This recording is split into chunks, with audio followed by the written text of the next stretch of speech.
Stefanos Tsitsipas has reflected on his enthralling third-round match against Nick Kyrgios at Wimbledon 2 years ago, which saw both men hit with code violations before the Australian prevailed in 4 sets and went on to reach the final.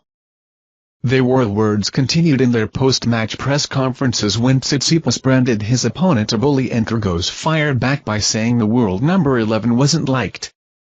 Speaking exclusively to Express Sport, Tsitsipas has now explained why he has no regrets over the match and shared where he stands with Kyrgios now, despite calling out the worst behavior on the other side of the court.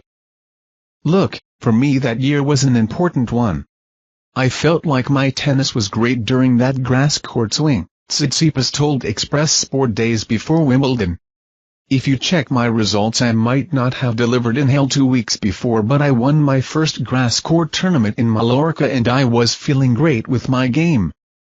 I had a great win in the second round against Jordan Thompson. I feel like he's one of the good guys to beat on grass.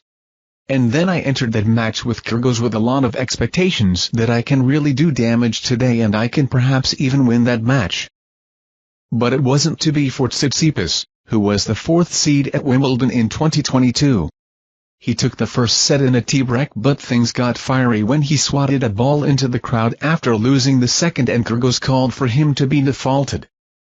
Recalling what went on in the hot-tempered match, the current world number 11 continued, "And those things occurred during the match, they threw me off a little bit. It was, let's say, the best moment of my career with the worst sort of behavior on the other side which made me feel terrible.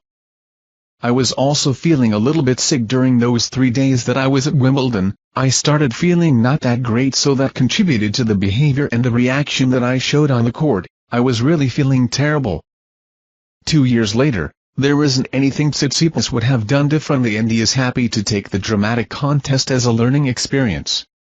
"Looking back into it, I don't regret anything," he stated.